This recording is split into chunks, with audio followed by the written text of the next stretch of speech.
읽었던 시편 78편에 있는 말씀, 어제 서론적인 부분이 있었다 하면 오늘은 본론적으로 본격적으로 어떤 내용이 기록되어져 있냐면, 하나님께서 이스라엘 백성들에게 왜 하나님이 진노하셨냐는 거예요. 하나님이 진노하신 이유에 대해서 분명히 설명해 주고, 그리고 후대들이 믿음의 후손들이 하나님이 어떤 분이신지를 분명히 알고, 또 우리의 삶의 여정 가운데 하나님을 어떻게 섬겨야 하는지에 대한 이야기를 오늘 시편 78편 후반부에 기록되어져 있는 겁니다. 우리가 깊이 들여다봐야 할 것은 뭐냐면, 하나님의 진노를 불러일으킬 수밖에 없는 이유, 그 이유가 뭔지 오늘 본문을 통해서 찾아볼 필요가 있습니다. 그 첫 번째는 뭐냐면, 하나님의 은총을 이스라엘 백성들이 쉽게 망각해 버렸기 때문에 그래요.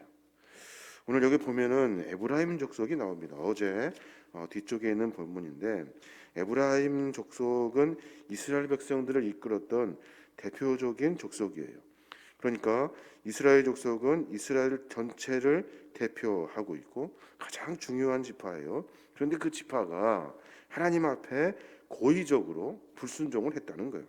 10절에 보면, 어제 본문인데 10절에 보면, 그들이 하나님의 언약을 지키지 아니하고 그의 율법 준행을 거절하며, 11절에도 보면 여호와께서 행하신 것과 그들에게 보이신 그의 기이한 일을 잊었도다 라고 말해요.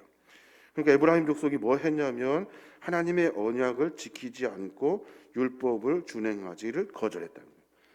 우리는 이제 하나님의 법대로 딱 살지 않겠습니다. 우리는 하나님 없이 살겠습니다 라고 말하고, 또 하나님이 하셨던 기이한 일들을 다 잃어버렸다는 거예요.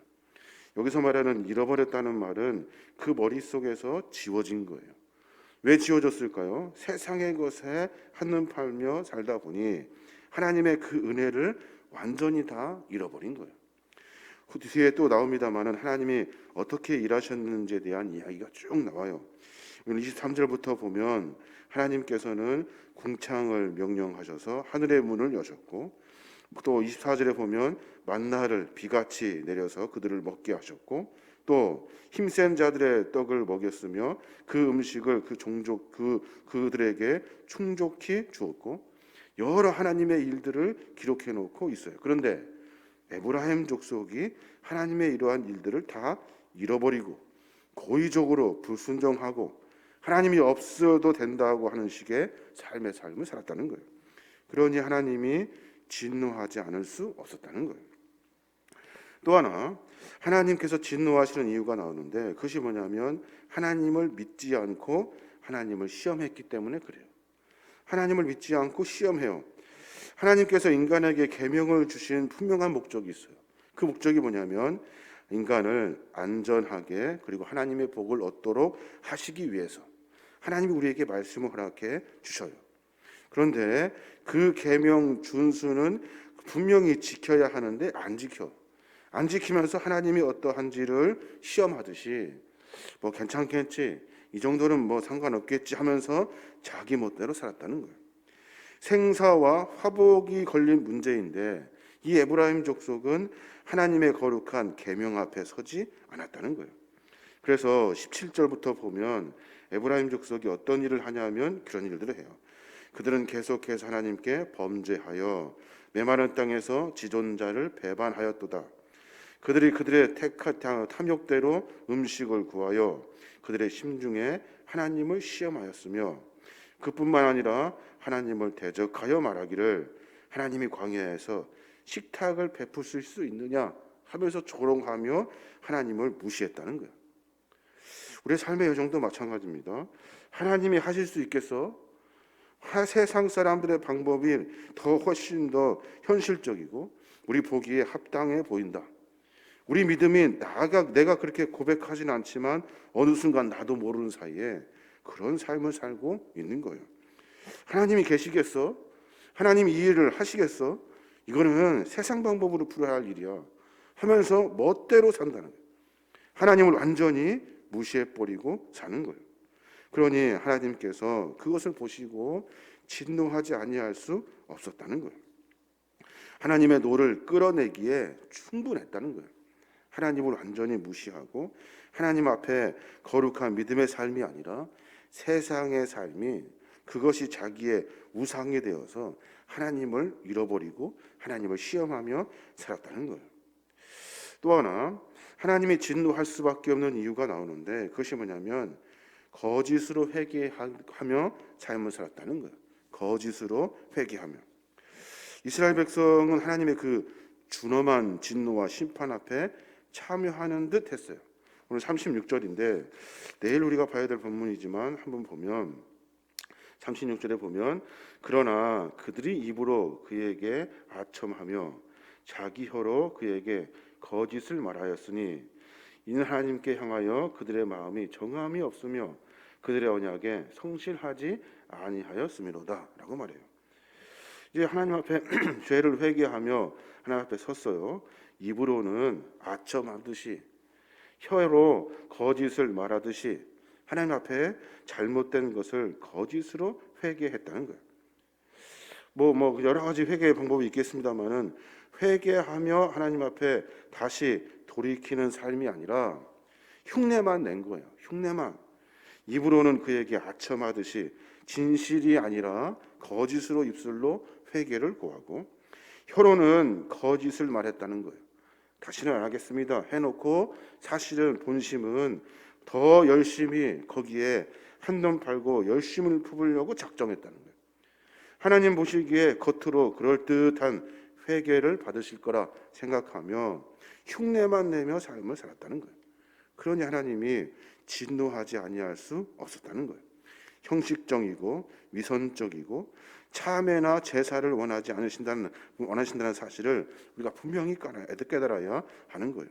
거짓된 참회, 잘못된 제사, 하나님 앞에 형식적이고 위선적인 것, 이런 것들은 다 하나님 보시기에 합당하지 않는 거예요. 회개는 어떻게 해야 됩니까? 하나님이 기뻐하실 수 있도록 겸손히 참회하며 내 삶을 돌이켜야 되는 거예요. 여전히 똑같이 반복되는 삶 속에서 회개하는 척하는 것이 아니라 내 삶의 잘못된 부분을 깊이 깨닫고 내 심령 깊숙한 곳에서 내 잘못을 깨달아 다시 돌이키겠다는 하나님 앞에 거룩한 약속과, 그리고 내 삶을 돌이켜 죄가 아니라 하나님 앞에 서겠다는 의지가 우리 안에 있어야 하는 거예요. 회개하니까 입술로 겉으로 그럴듯하게 회개하고 돌이켜 지멋대로 또 살아요. 이스라엘 백성들을 보시고 하나님이 진노하신 거예요. 40절에 보면 그렇게 말해요. 그들이 광야에서 그에게 반항하며 사망에서 그를 슬프시게 함이 몇 번인가. 그들이 돌이켜 하나님을 거듭거듭 시험하며 이스라엘의 거룩하신 이를 노엽게 하였도다 라고 말해요. 광야에서 그에게 반항한 것이 몇 번이나, 하나님을 슬프게 한 것이 몇 번이냐는 거예요. 거듭거듭 계속 반복해서 하나님을 시험하는 거예요. 하나님을 시험한다는 말, 하나님을 약올리는 거예요. 약올리며 살아요. 내가 삶 가운데 하나님이 없어도 되는 것처럼, 하나님이 아닌 것처럼 내 삶의 중심으로 내 멋대로 살아요. 이건 하나님을 약올리는 거예요. 이스라엘 백성들이 그렇게 살았다는 거예요. 또 하나, 하나님이 진노할 수밖에 없는 이유, 그 이유가 뭐냐면 약속의 땅을 하나님이 약속하시고 그들에게 허락해 주셨어요. 그런데 그 약속의 땅에서 무슨 짓을 하냐면 그 땅에 있는 우상을 섬기며 살았다는 거예요. 약속하신 젖과 꿀이 흐르는 가나안 땅, 그 땅에 들어가서 하나님을 온전히 섬긴 것이 아니라 거기에 살고 있는 주민들, 원주민들의 그 타락한 종교와 문화에 이스라엘 백성들이 오염돼 버리고 말았다는 거예요. 생각해 보십시오. 하나님이 그들을 선택하셨고 하나님이 그들을 출애굽시켜 주셨고 그들에게 수많은 기적과 이적을 보이셔서 가나안 땅에 들어가게 하셨는데, 그런데 그들은 하나님을 완전히 잃어버리고 하나님을 배신할 뿐만 아니라 하나님을 계속해서 시험해요. 약올리듯이 지멋대로 살아요. 그리고 나서 하나님이 아니라 그 땅 원주민들이 섬기는 타락한 종교와 문화에 서서히 다 녹아버리고 말았다는 거예요. 그러니 하나님이 보시기에 화가 나지 않을 수 없다는 거예요. 그래서 하나님이 진노할 수밖에 없었다는 거예요. 육체적으로 타락과 부패의 늪에 깊이 빠져가지고 영적으로 하나님 외에 다른 주인을 섬기는, 하나님이 가장 싫어하시는 영적 간음죄를 이스라엘 백성들이 범하고 말았다는 거예요. 하나님보다 더 사랑하고 하나님보다 더 마음에 끌리는 것들, 그리고 하나님이 아니라 다른 우상을 섬기면서 내가 신앙인인 것처럼 살았다는 거예요. 그런 이스라엘 백성들을 보시고 하나님이 화를 내지 아니할 수 없었다는 거예요. 그런데 하나님 어떻게 하십니까? 하나님은 이런 이스라엘 백성들의 패악의 모습을 보시고 화가 나시고 진도가 되심에도 불구하고 그들을 또 용서하셔요. 용서하시고 보살펴 주시고 은혜를 베풀어 주셔요. 우리가 오늘 읽었던 23절에 있는 본문의 말씀이 그 말씀이에요. 전에도 아침에 서두에도 말씀드렸습니다마는 쭉 보면 하나님께서 그들의 삶의 처음과 끝까지 다 지켜 주셨어요. 27절부터 보면 먼지처럼 많은 고기를 비같이 내리시고 나는 새를 바다의 모래같이 그들에게 허락해 주셨어요. 그가 그것들을 그들의 진중에 떨어지게 하셨고 그들의 거처에 두르셨어요. 그들이 무슨 일을 하든지 간에 배고프지 아니하도록 그들의 삶의 여정을 붙들어 주셨다는 거예요. 그 많은 은혜를 받았음에도 불구하고 그들은 자기들 멋대로 살았다는 거예요. 오늘 말씀을 묵상하면서 그런 생각이 듭니다. 하나님은 우리에게 수도 없는 은혜를 허락해 주셨어요. 근데 우리 어떻게 살아요? 우리는 내 중심으로 살아요. 내가 하고 싶은 것을 하며 살아요.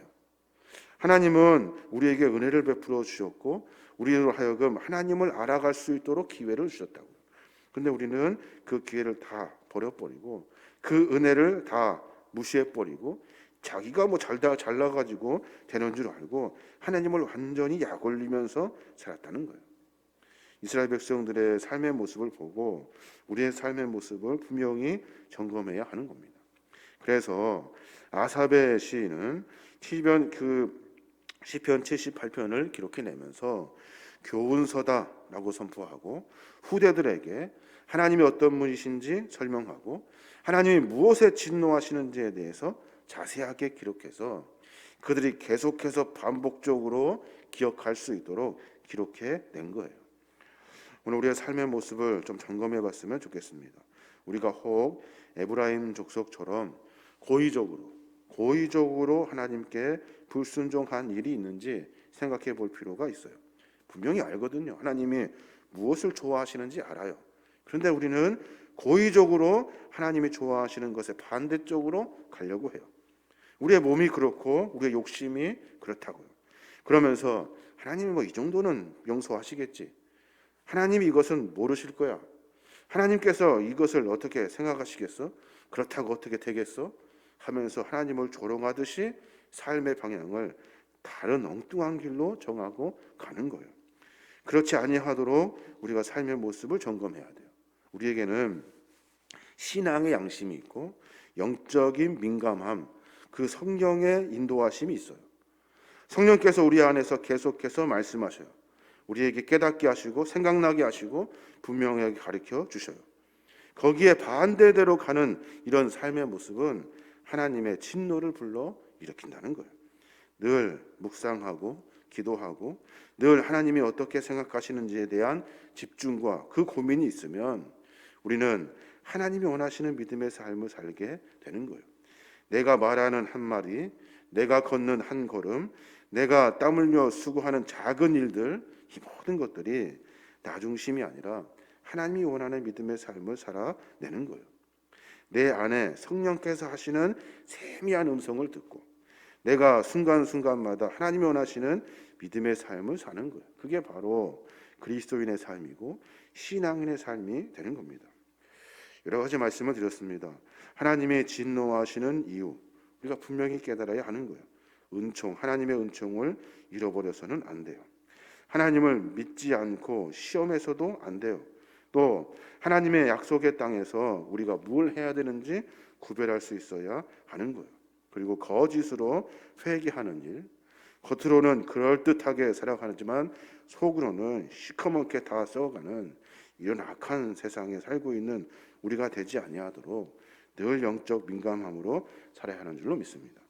오늘 하루 가운데 그런 고백이 있었으면 좋겠어요. 하나님, 주님이 싫어하시는 것이 아니라 주님이 좋아하시는 것, 주님이 기뻐하시는 것에 내가 한 걸음 전진할 수 있도록 내 안에 성령님 찾아와 주시고 말씀하시고 깨달을 수 있도록 내가 영적 민감함을 허락해 주십시오. 이 고백이 우리 안에 있어야 하는 거예요. 이 깊은 고민의 삶의 여정을 통해서 우리가 하나님께 영광을 돌리고 우리의 작은 모습이지만 하나님께서 우리의 모습을 보시고 기뻐하시고 우리의 삶의 여정 가운데 하나님의 나라를 만들어 갈 수 있도록 우리에게 믿음의 공동체들과 함께 연대할 수 있도록 기회를 허락해 주시는 거예요. 오늘 하루 가운데 그런 은혜로 말미암아 내일 주일도 준비해야 되고 많은 일들이 있습니다. 마음을 정비하고 하나님을 다시 불러 모셔드리고 내 삶의 여정 가운데 성령님의 세미한 음성을 듣고 내 마음대로 생각하는 것이 아니라 하나님의 생각을 고민할 수 있는 영적 민감함이 있는 저와 여러분이 되시길 주님의 이름으로 축원합니다.